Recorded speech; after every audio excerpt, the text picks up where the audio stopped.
Hey YouTube, here's Heiko. Today in my dining room and not in my garage.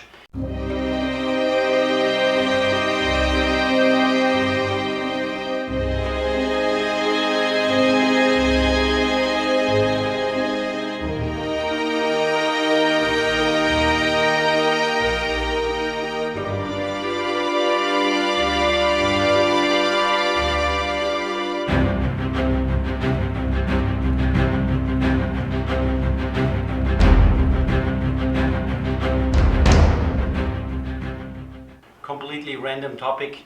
I was in the process of upgrading my computer hardware to make YouTube video rendering a little easier, and I thought, why not share that with you guys? I've been interested in computers and hardware and building systems and stuff in the past. I kind of grew out of it, I want to say. So in the early 2000s, young adult, no family, no kids, I spent my evenings and nights at LAN parties where we played Unreal Tournament all night. So I was quite interested in that stuff, but then through Korea and also moving to the United States about 13 years ago, I kind of got out of it, and then we just had a desktop computer, and occasionally I would try to improve performance of this thing and change a few bits and pieces. But overall, it has been really neglected and a random collection of hardware. So this here's an old one. It's an old gateway case that we reused. I had a full-size ATX tower at a time, and my wife had this smaller micro ATX case, and then I decided to put a system together inside this old case, and this is probably early 2000s. And then in 2008 or 9, I don't even remember, I bought a better motherboard, which at the time was an M.2 Plus, so it would support up to a Phenom 2X6 1090, which at the moment is still in here. I think it would have taken the 1100 also, just never tried. I also increased RAM and bought a few different graphics cards for it, but it always stayed in this case and had two optical drives here in the front, and I had a front USB card reader which eventually died, and then I cut the plastic panel to put a bigger one in there and all that kind of stuff. So this is the old one, which up to this point has served me well. The Phenom 2X6, which is a 6-core CPU, actually still, for daily use as a online machine or a word processing or even my YouTube rendering, it still did it, but really slow. So if I would make a 30-40 minute video, it would take me like 2 hours to render this thing, running with magnetic mechanical hard drives in it. Only had 500 gigabytes of hard drive space in it at the time, and really slow, just really slow. And then two optical drives. I mean, if you have one, nobody needs that anymore. Most people go with USB thumb drives and call it a day. So I decided to upgrade this one. I almost went with the same case and just plop a new micro ATX case motherboard in there. I had already purchased an AM3, so I was again going with like hardware that's like 3 generations old, AM3 with an FX 8350. But then I thought, man, if you're spending money and you're doing any kind of upgrading at the moment, then why not upgrade properly and get some decent current generation hardware, and then have a little bit of some future upgradability as well. So I sold everything off again on eBay and then switched gears and then bought all this stuff over here. So I'm going to change camera angles, and then we're going to go through what I bought, what it costs to actually make this happen. And as of today, recording this video, March 24th, 2021, there seems to be a massive shortage of raw materials for CPU and GPU production. Then we have a cryptocurrency mining boom at the moment that causes all those cryptocurrency mining farms to buy up every GPU that they can get their hands on, and every decent GPU that you would like to buy is currently just not. It's made of unobtainium.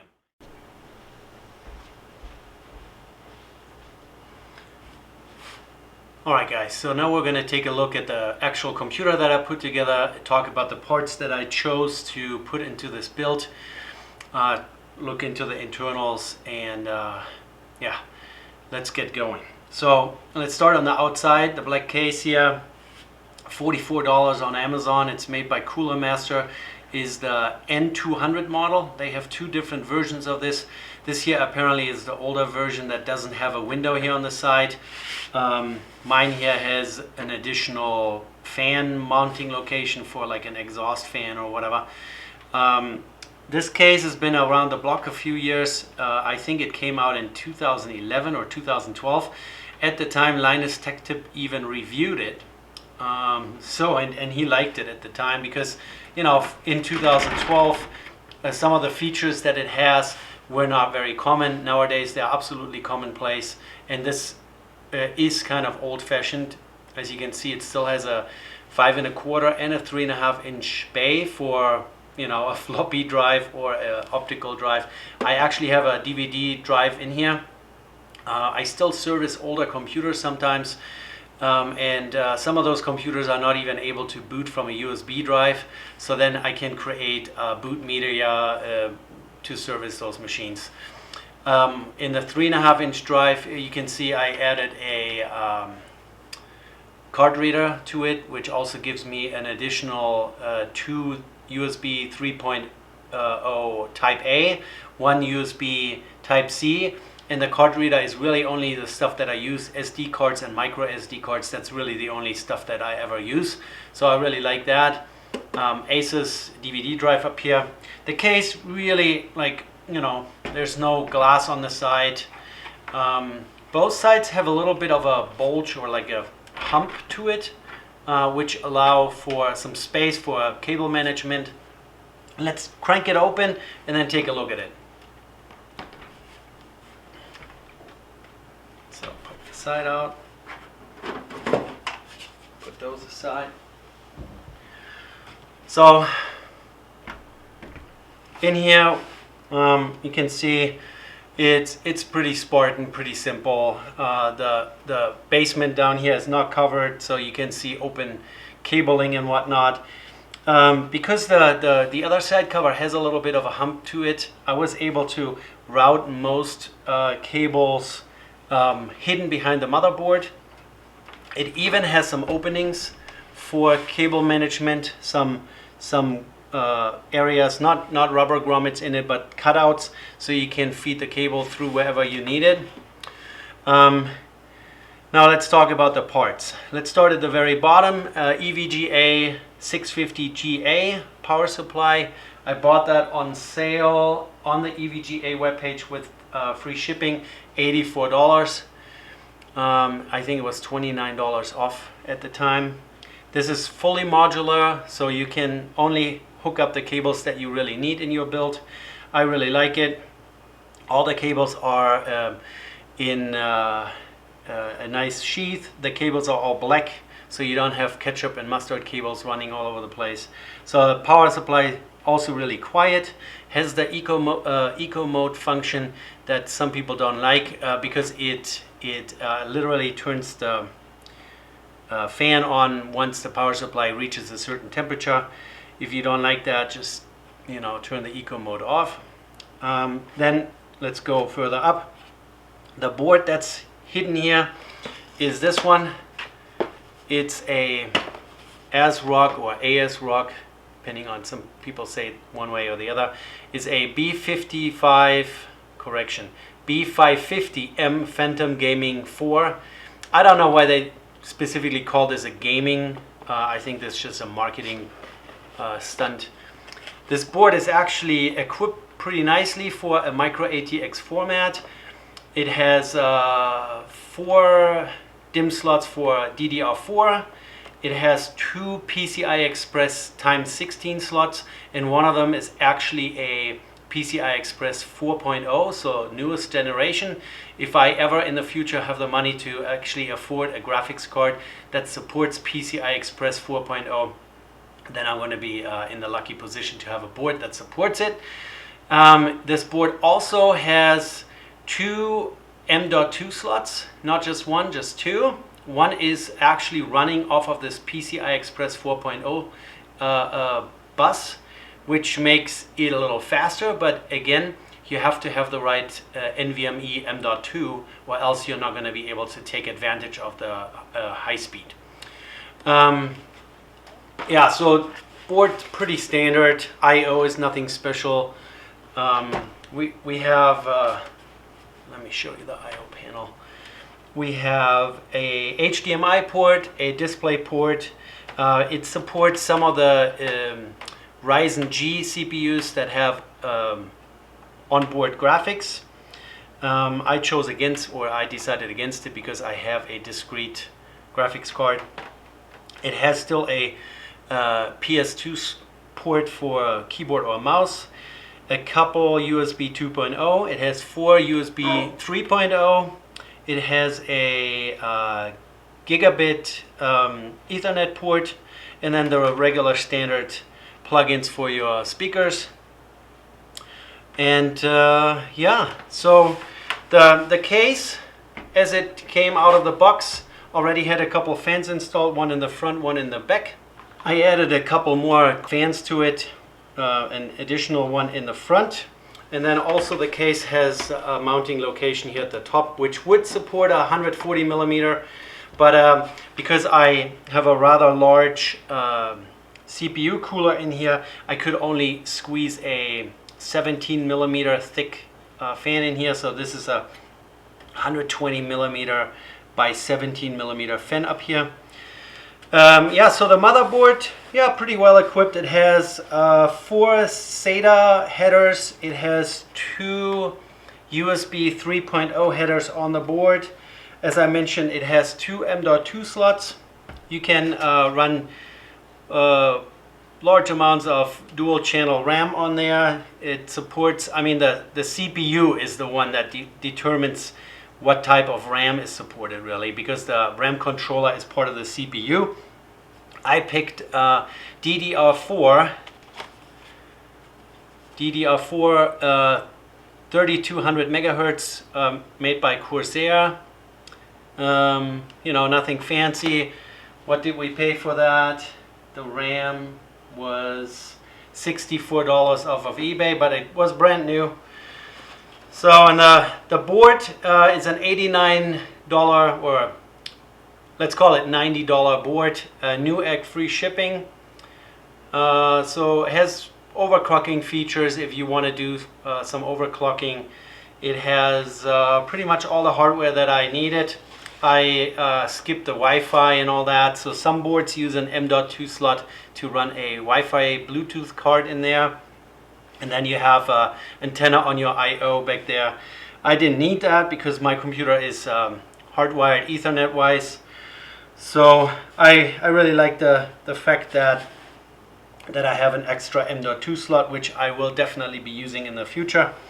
It has some cooler, or at least some heat sinks on the board on some important parts, so that's good.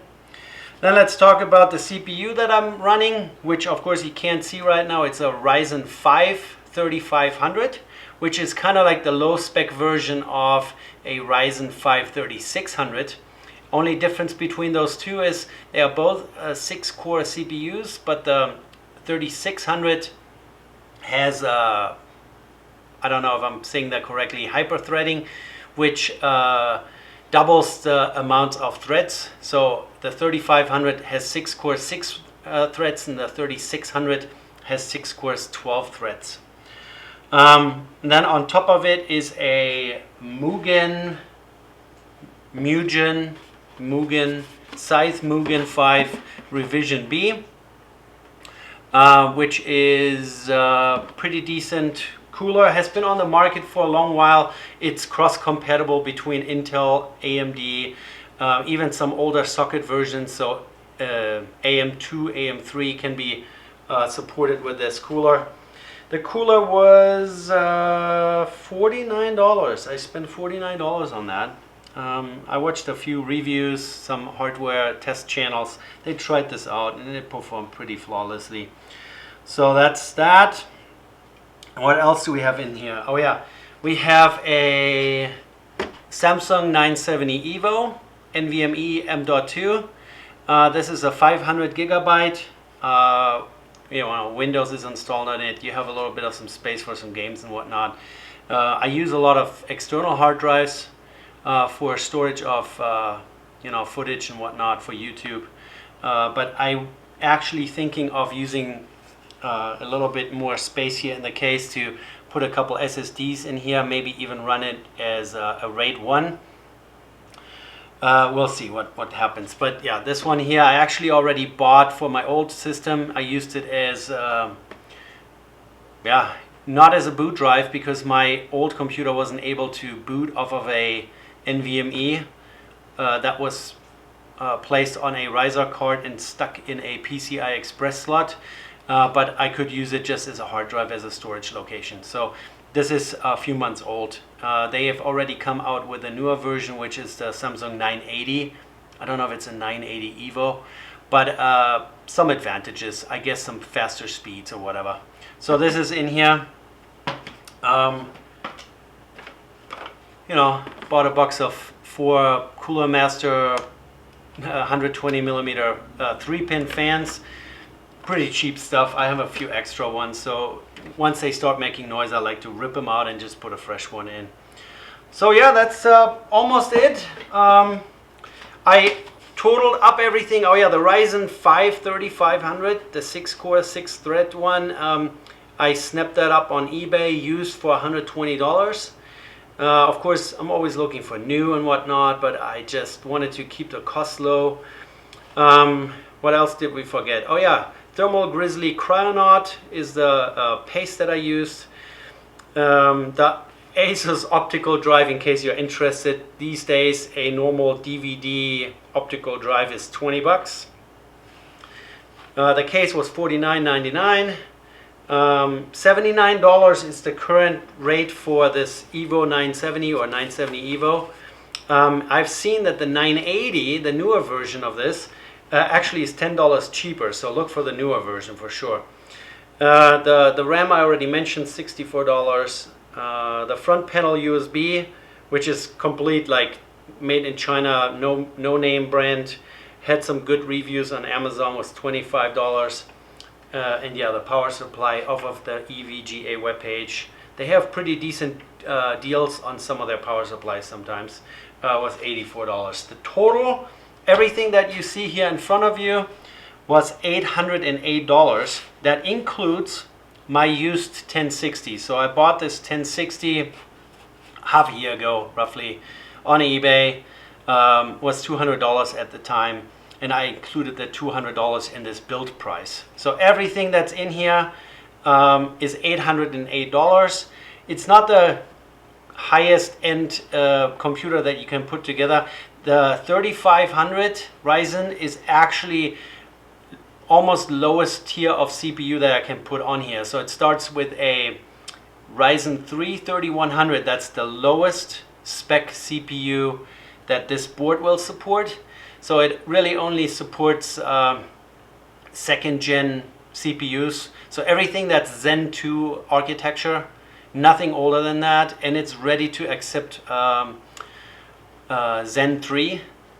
So I can literally on this board, since it supports up to 140 watts of CPU, I can go up all the way to Ryzen 9 5950 if I wanted to, if I really want to spend the money. This is supposedly compatible. And yeah, the big advantage of the 550 chipset is it's not low spec like the A520 that they just came out with, which literally is just a rebranded A320. It's kind of middle of the road. Of course, an X570 is better, has more features, probably supports the PCI Express 4.0 a little better. But if you are price conscious and you want to build a kind of a future-proof system, and don't want to break the bank, then the B550 is definitely a good choice, I think. Also, the smaller form factor, you don't have a huge tower sitting around. Like I said, I didn't build this to be a display piece with RGB and all that. Oh yeah, this actually has some RGB headers, and even as an addressable RGB header where you can control colors and whatnot. Here, let me show you how cable management works here in this thing.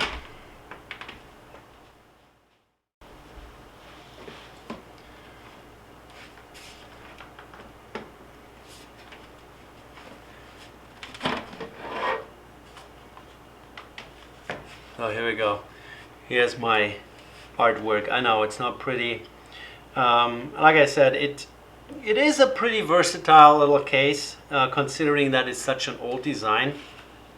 It does have some space behind the back wall and the side cover to run your wires. It even has a little stamped in loops where you can run zip ties through to tie it all down. It does offer a bunch of mounting locations for either 2.5-inch hard drives or SSDs these days. So you can mount them from the front and even from the rear. Oh yeah, I forgot, down at the bottom next to the power supply there used to be a mounting location for 3.5-inch hard drives. Since I currently don't have any 3.5-inch hard drives in there, I removed that. It was relatively easy. It's not one of those quick release anything, so you have to take some screws loose. But yeah, as you can see, so everything came over towards the power supply, hidden behind the power supply, and then up here you really have to kind of run them almost next to each other. You cannot pile wires on top of each other because then it gets too thick and then you have a hard time getting the side cover on. But overall, I'm pretty happy how that all turned out. You know, good airflow on the front here. There's not too much going on in here. Like I said, down here was the little cage for a 3.5-inch. On top they had another mounting location for a 2.5-inch SSD. Here again you can see there is some space for some more SSDs. They could have probably covered up the bottom here, but you know, it's such a small compact case, and that's what I like. It doesn't take up much space. It you know, has enough room for everything. I still have one unused PCI Express times 16 there at the bottom, and there is also a PCI Express times 1 for some expansion cards, maybe a Ethernet card or a USB controller if I want to add more. So yeah, overall feature set is, you know, minimalist, but what I was looking for. And overall the build quality, you know, it's not the greatest. Some of the screw holes with the power supply didn't want to line up like at first, so you had to kind of force it a little bit, but overall it came together pretty quickly. It fits all pretty well. I kind of like the old-fashioned look, you know. The front here is all open. There's no obstruction in here. It's a metal mesh, and then the fans mounted to it. The front panel comes off pretty easily, so if you want to change anything. And then the front panel also has a USB 3.0 to USB 2.0 and your headphone microphone plug-in, power button, and even a reset button, which is not so common anymore. But yeah, overall, you know, pretty non-flashy, non-shiny case. You can put that on the side of your computer desk and just call it a day. Functions pretty well. We're gonna hook it up to monitor and keyboard and mouse, and then we're gonna run some benchmarks just to show you what a Ryzen 5 3500 on a B550 with it's an MSI 1060 3 gig. I know some people believe this graphics card should have never existed, and I wish I would have bought the 6 GB version, which is more capable, more powerful. And at the moment, the GPU market is so expensive. You know, shortage of raw materials for GPU production in conjunction with a cryptocurrency mining boom, where those miners buy up all the GPUs that they can get their hands on. I was looking at like a 1660 or maybe even a 2060, thousands of dollars. I mean, a 2060, it's made out of unobtainium. I mean, I don't have that money lying around, and this would have completely, you know, destroyed the budget aspect of this build. So I just use what I have and hope for better times.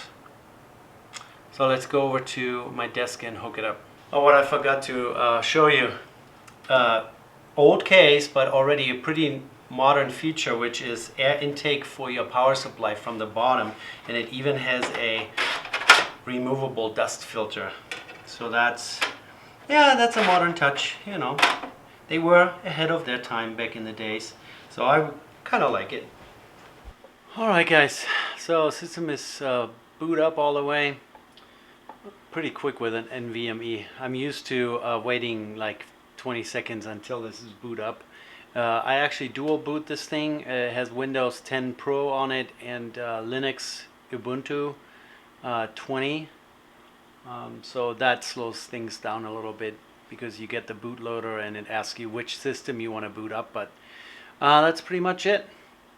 So now let's pick a couple benchmarks and see what kind of scores we can get.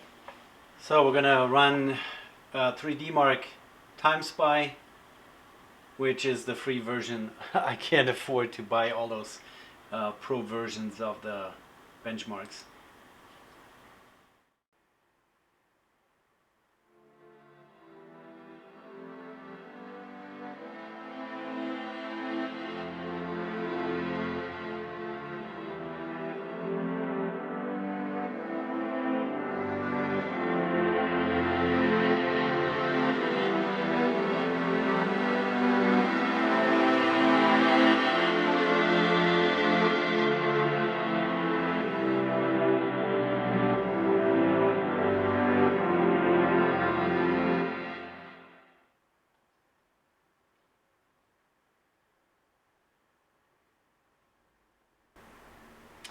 $4,199, graphics score 4,059, CPU score 5,229. That's all not gaming computer territory. This is compare results online.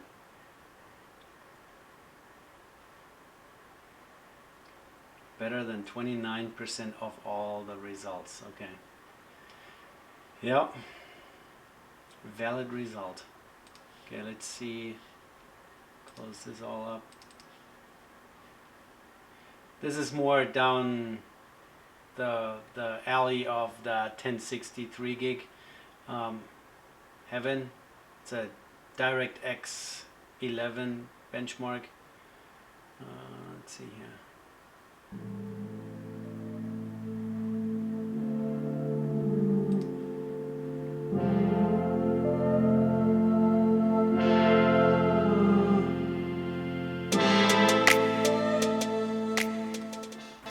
So we're benchmarking. This one also shows FPS up in the upper right hand corner. We're running at 97, 96. Graphics cards running at 2037 megahertz in the memory, 4154, 64 degrees Celsius at the moment.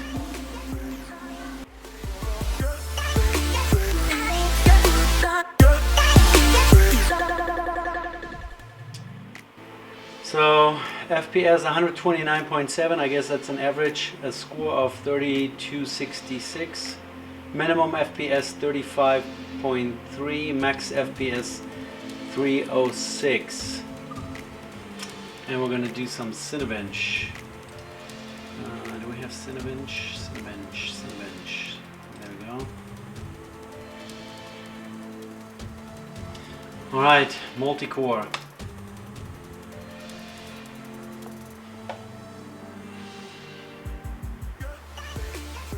Kind of interesting, at the bottom of the list that they're showing over here, it actually shows a Phenom 2X6 1090T. That's the CPU that I had in this older computer. Still on the list. It's interesting that a FX 8300 and 8 core which I almost used an 8350, but I completely skipped it. It's really close. It's really close. The FX was really kind of a, you know, not very popular, I guess. A lot of heat, not much performance. So we got a Cinebench R23 multi-core score of 6,886. Yep, somewhere in the midfield there. Not great, not bad. I think for a 6-core, 6-thread CPU, it's pretty decent. So let's run the single core.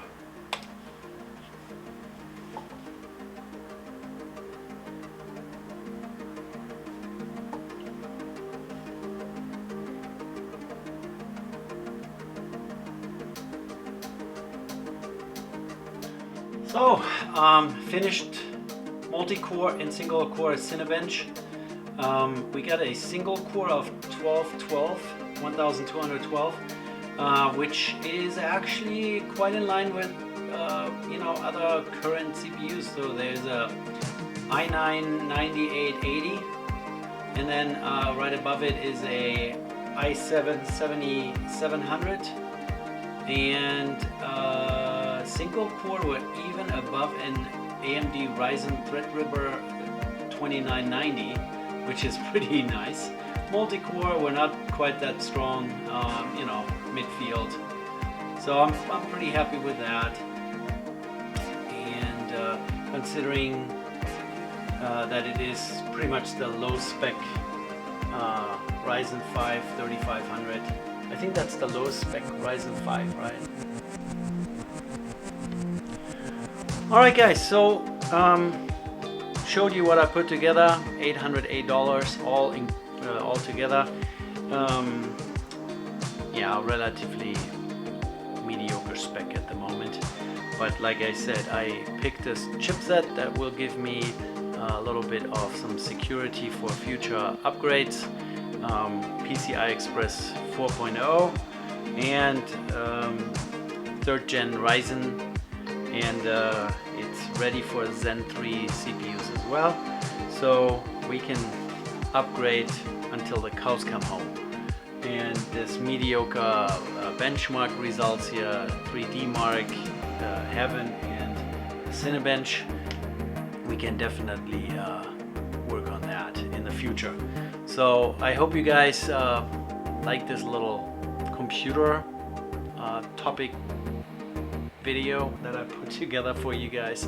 I just thought I'd share this with you, and have fun doing stuff, building stuff. Give me a thumbs up if you like, and subscribe to my channel for more. Thank you. Take care. Bye.